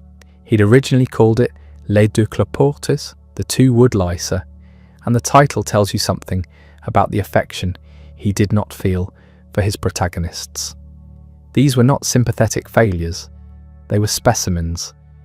What Flaubert was after had a French name, bêtise. The word is usually translated as stupidity, but that's not quite right. Bêtise is something more specific. It's the stupidity of the confident, the idiocy that doesn't know its idiocy, the received idea held with absolute conviction by the person who absorbed it from somewhere else and has never once examined it. Flaubert had been cataloguing bêtises his entire adult life. He'd kept a notebook called the Dictionnaire des idées reçues, the Dictionary of Received Ideas, a collector, ion of the commonplaces, clichés, and automatic opinions that constituted the mental furniture of the French bourgeoisie. He had planned it as an appendix to Bouvard et Pécuchet. It was a demolition project. The novel was the laboratory, and bêtise was what he was dissecting. The method required was extraordinary and probably ruinous. For each chapter, Flaubert had to read everything his characters would read, and read it carefully enough to know precisely how they would misread it. Farming required him to work through agricultural manuals, scientific treatises on soil composition, and practical guides to livestock that he found almost physically painful to absorb. Chemistry required chemistry. Geology required geology. He is reported to have said that he needed to have read the equivalent of 100 volumes to write each chapter, and there's no particular reason to doubt him. His notes for the novel ran to thousands of pages. The research was not background, it was the structure. He had to know the field well enough to represent, with perfect accuracy, what it looked like from the outside, seen by two men who had approached it with enthusiasm and left it with nothing. This is worth sitting with. Flaubert spent years becoming genuinely knowledgeable about subjects he despised, in the service of a portrait of two men who became superficially knowledgeable about those same subjects and thought they had mastered them. The irony was not lost on him. He complained about it in his letters with a kind of savage humour. The book was eating his life, and he knew it, and he kept reading anyway. What he was building toward was something larger than satire. The Dictionary of Received Ideas was part of it, that catalogue of the automatic thought that passes for opinion, where every cliché about every subject is dutifully recorded not to refute it, but simply to display it, naked and airless on the page. But Bouvard and Pécuchet themselves were not just targets. They were also something like tragic figures, though Flaubert would have resisted that word. They wanted to understand the world. The wanting was genuine. The failure was not personal. It was structural. No amount of reading could deliver what they were looking for, because what they were looking for was certainty, and certainty was exactly what genuine knowledge tended to dissolve. The exhaustion of the project deepened through the 1870s. Flaubert was aging. He was in poor health. He was nearly broke, working in a house that circumstances had diminished, on a book that kept expanding. He had been writing it through the deaths of friends, through financial catastrophe, through the Franco-Prussian War, through his mother's death, through the gradual narrowing of his world. He worked on it at night, alone, at the desk at Croisset, the way he had always worked. The novel grew larger. The chapters multiplied. The research demanded more. He told his correspondents he thought it might be his masterpiece. He also told them he wasn't sure he would live to finish it. Whether Bouvard de Pécuchet would have been a masterpiece in its completed form is one of those questions literary history refuses to answer cleanly. What exists is remarkable, funny in a cold, exhausted way, precise in its rendering of intellectual pretension, structurally strange in a manner that feels deliberately unsettling. The two men at the centre of it are not exactly ridiculous and not exactly sympathetic. They are relentlessly, mercilessly human. They keep trying. The trying never becomes wisdom. The novel simply accumulates the evidence and refuses to deliver a verdict, which is as Flaubertian an ending as any he ever wrote. He died before he could finish it, which may be the most appropriate ending Bouvard et Pécuchet could have had. A book about the futility of human intellectual ambition, left unfinished by a man who had spent his entire life in pursuit of an impossible perfection. The thing that made Flaubert Flaubert, the thing that drove him to spend a week on a single page and 5 years on a single novel, was a belief about the sentence that went deeper than craft and closer to religion. He called it le mot juste, the right word, not a good word, not a close word, not the word that most writers would have chosen and most readers would have accepted. The exact word, the only word, the one that made the sentence do precisely what a sentence needed to do. This sounds like a reasonable standard until you realise what it cost. He worked in the white study at Croisset through the night, sometimes emerging at dawn, having produced one page he could tolerate. A single page. He described the process once in a letter to Louise Collet. His throat aching, his head reeling, having turned a single sentence over in 100,000 different ways before it finally settled into something he could live with. Not something he was happy with. something he could live with. He had a practice he called the gueuloir, literally the shouting place. He would stand in his study and read his sentences aloud at full volume, listening for anything that caught, anything that stumbled, any syllable that created the wrong weight or broke the wrong rhythm. The sentence had to pass through the body before it passed onto the page. It had to survive being spoken. Prose, for Flaubert, was not a looser and more permissive form than poetry. It was subject to the same demands. He believed this completely, and the belief isolated him, because almost no one else believed it in the same way. Where did this come from? The early writings are instructive. The Flaubert of the late 1830s and early 1840s, the Flaubert of the private notebooks, and the manuscripts he showed no one, was a different kind of writer, emotional, expansive, romantic in the most overheated sense. The prose surged and shuddered. Feelings were stated rather than revealed. He was doing exactly what young writers with genuine talent typically do, which is write what moves them and then call the movement itself the achievement. He recognized this failure in himself before anyone else did. The discipline of his mature style wasn't simply something he developed. It was something he imposed, deliberately and with considerable violence, on an earlier tendency. Le mot juste was, among other things, a correction. A untold demolition of what he had once been. The philosophical foundation of this was a conviction about the relationship between the writer and the work. The author, Flaubert believed, should be present everywhere in a novel and visible nowhere. Like God in the universe, he said. The idea was absolute self-effacement. The writer's opinions, preferences, moral judgments, none of these should appear on the surface of the prose. The novel should present the world as it is, with the same impassive accuracy a surgeon brings to a dissection. He had grown up watching his father cut into bodies with calm professional attention, and the image stayed with him. Art was observation. Observation required distance. Distance required that the observer disappear. This gave him the free indirect style, the technical method that runs through Madame Bovary and sentimental education and makes them feel unlike anything that came before. Free indirect style means that the narrator slips inside a character's consciousness without announcing the transition, without quotation marks or he thought or she felt.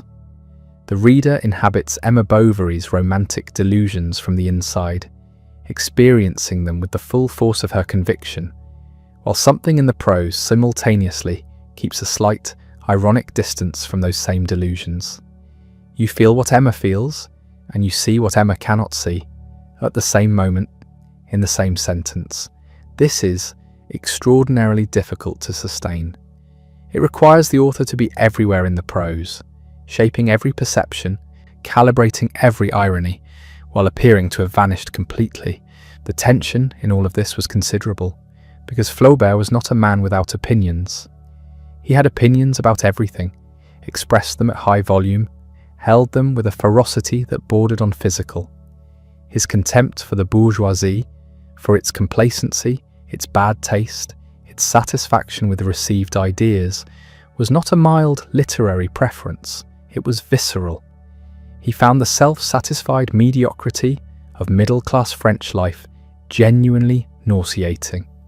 He said so frequently in his letters, his notebooks, his conversations. He thought most people were foolish and most ideas were wrong and most sentences were bad, and he was not shy about any of this. And yet the novels don't moralize. That was the commandment he gave himself, and he held to it with a discipline that cost him. Emma Bovary is destroyed by romantic illusion, but the novel does not tell you that romantic illusion is wrong. It does not insert a wiser character to draw the lesson. It simply presents Emma with such precision and such completeness that the reader arrives at understanding alone, without being guided. The narrator does not editorialize. The narrator describes. Bouvard and Pécuchet stumble through every branch of human knowledge and fail at all of it, and the satire is savage, but Flaubert never steps forward to confirm that you are laughing at the right things. He stays invisible. How do you write 5,000 pages of drafts for a novel you believe must not contain your opinions, when your opinions are among the most forcefully held of your generation? How do you spend decades perfecting a technique designed to make you disappear from the work when disappearing from the work is the last thing your temperament naturally inclines you toward? You do it sentence by sentence, in a study above a river, shouting prose at the walls until it sounds right. You do it because you believe the sentence is worth it. You believe the sentence is everything.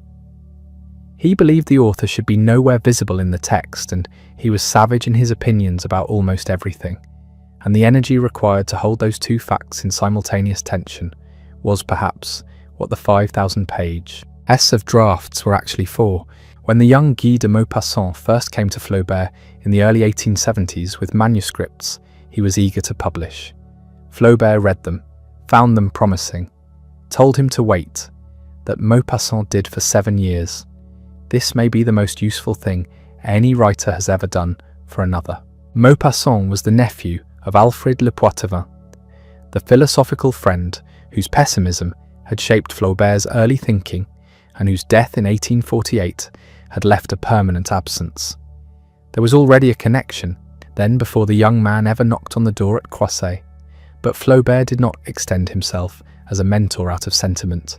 He extended himself because he recognized something in Maupassant worth the effort of serious instruction. The question was whether Maupassant could survive the instruction. The terms were not gentle. Flaubert told him to go out and look at a tree, any tree, one specific tree, until he could describe it in a way that distinguished it from every other tree in France. He told him to observe a shopkeeper, a coachman, a soldier, until he understood not just what the man looked like, but what made him different from every other man of that type in the world. The right word was not approximately right. It was exactly right, or it was wrong. There was nothing in between. What Flaubert was teaching Maupassant was the same discipline he had applied to himself for 30 years. Kill the adjective that does no work. Cut the sentence that says what the previous sentence already implied. Read your prose aloud and listen for where the rhythm collapses. These were not suggestions.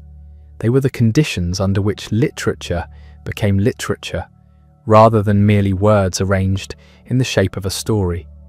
Maupassant absorbed all of this and waited. In 1880, he published Boule de Suif, the story that announced him fully formed to the French reading public. Flaubert read it and declared it a masterpiece. He was not wrong. Even Turgenev arrived in Flaubert's life through the Paris literary dinners of the 1860s. The two men recognized each other almost immediately as working from the same set of convictions. Turgenev was the Russian who had written Fathers and Sons with a precision and a formal restraint that set him apart from his contemporaries, in the same way Flaubert was set apart from his. They were both committed to observation over moralizing, to the exact detail over the rhetorical gesture. They both understood that the writer's job was not to tell the reader what to think about the characters, but to render the characters so completely that thinking became unavoidable. Turgenev admired Flaubert more than any other European writer of his generation. Flaubert returned the admiration without reservation, which was not something he did easily or often. Their correspondence and their friendship ran through the 1870s. Two aging men writing to each other about craft and about the difficulty of finishing large projects and about the state of European literature, with the frank authority of people who had each spent decades earning the right to an opinion. When Flaubert's financial situation worsened in the late 1870s, it was Turgenev who helped quietly arrange support from the Russian side. This was because the friendship was that kind as well as the literary kind. Henry James was watching all of this from a more careful distance. He attended the Paris literary gatherings where Flaubert presided, listened to the conversations, and was absorbing everything. He was younger, more reticent, not yet the figure he would become. But he understood what he was looking at.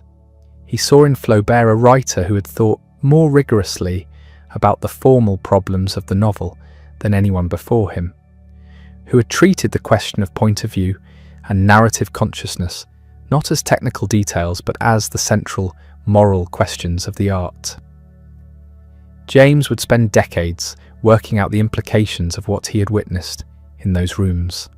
His own novels, The Portrait of a Lady, The Ambassadors, The Wings of the Dove, would demonstrate how far those implications could be extended.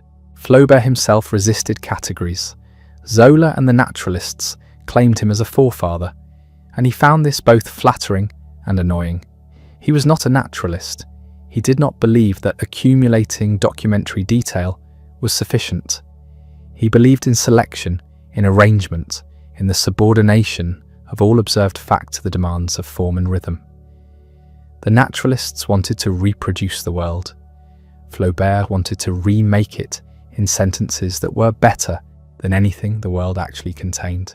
These were not the same project, and yet he was undeniably at the centre of something. The Sunday gatherings at his Paris apartment brought together Zola and the Goncourts, and Daudet and Turgenev. Maupassant would appear with new pages for him to read. The conversation was always about literature, not about who was publishing where or what the critics had said, but about what the novel could actually do and what was still preventing it from doing it. It was a serious world. Flaubert had made it serious perhaps more than any other single figure of his time. How does someone who spent most of his life in a house by a river in Normandy become a centre of gravity for an entire literary generation?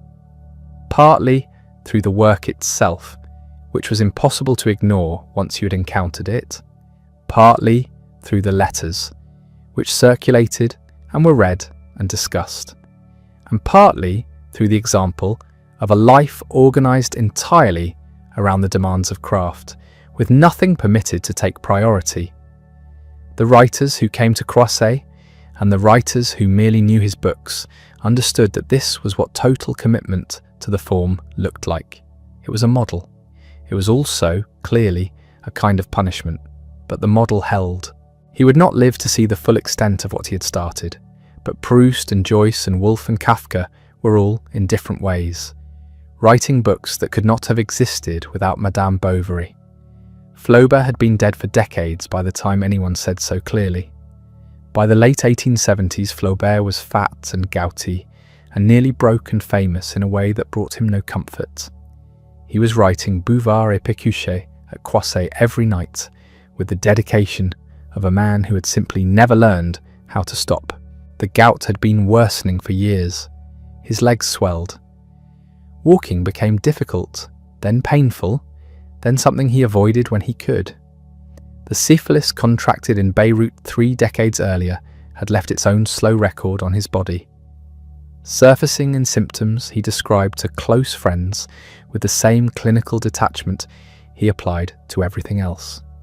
He had grown enormous, the bear-like physical mass that the Goncourt brothers would document in their diary, with the particular fascination of men watching someone become a monument in real time.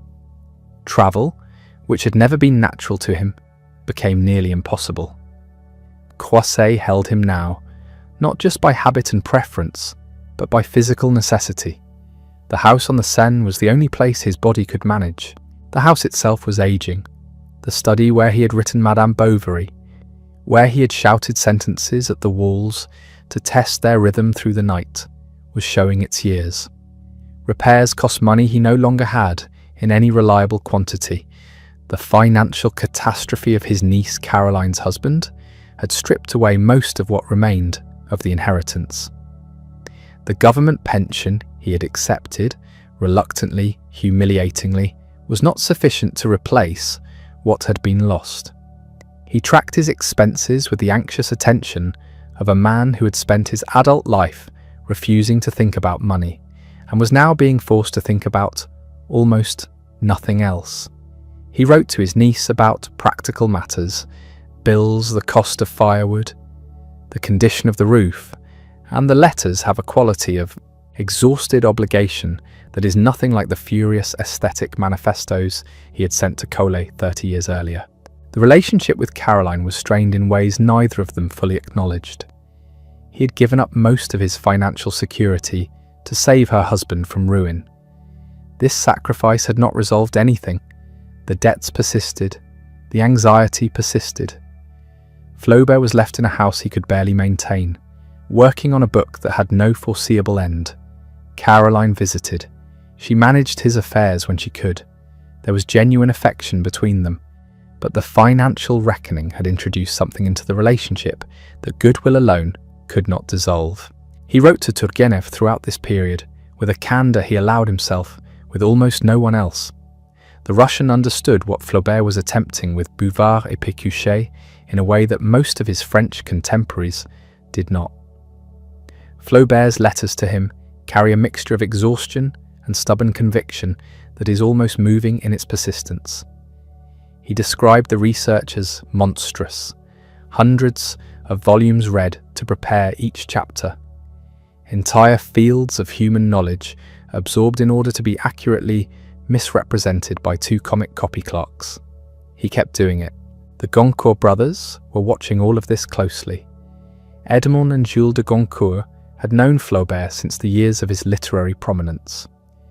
Their diary, one of the great documents of French literary life in the second half of the 19th century, recorded him across this final period with a sharpness that is not unkind, but is entirely unsparing. They noted the physical bulk, the booming voice, the way he occupied whatever room he entered, not through any calculated effort, but simply through the force of his presence. They noted the opinions. That remained violent and detailed, and delivered as if there were no possibility of disagreement. And they noted the other thing, the depressions that came without warning, the sudden withdrawals into silence, the darkness that moved through him like weather. His letters to other friends from these years show the same oscillation. There are passages of defiant energy, pages about the direction of the novel, about what the next chapter would require, about the idiocy of critics who had misunderstood his intentions for 30 years.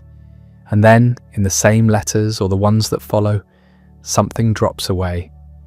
He writes about loneliness with a directness that his earlier letters rarely permitted. Most of the people he had known longest were dead. George Sand was gone. His mother was gone. Alfred Le Poitevin, whose early friendship had shaped him, had been dead for decades. The Paris literary world continued, but it was increasingly populated by younger writers working in directions he viewed with suspicion. He was the old man at the centre of it, respected in a way that felt, at times, like a form of dismissal. What is remarkable about these years is the work itself. He did not slow down. He did not produce less. The drafts of Bouvard et Pécuchet accumulated on his desk with the same obsessive density as every manuscript that had preceded it. The man who had spent a week on a single page in 1852 was still spending the equivalent time on every sentence in 1879. In a cold house, with a body that hurt, with accounts that did not balance, there is no satisfying explanation for this kind of stubbornness. It is either an admirable fidelity to a life's conviction or a temperamental inability to do anything else. With Flaubert, it was probably both. The Goncourts recorded him in their diary during these years as someone who still filled a room. The huge laugh, the opinions delivered like verdicts, the sudden descents into something bleaker, a man who had become, without quite meaning to, the last monument of something that was already passing. On the morning of May 8th, 1880, Flaubert was found on the floor of his study at Croisset with Bouvard et Pécuchet open on the desk above him. He was dead, and he was 58 years old, and the book was unfinished. His servant found him. The details are spare and unglamorous, which would have suited Flaubert. There was no deathbed scene, no final utterance, no gathered circle of mourners. A cerebral hemorrhage, sudden and complete. He had been working the night before. He had very probably been reading. The manuscripts were on the desk, and the river was outside the window, and the house was quiet. Then it was over. The news moved through Paris quickly.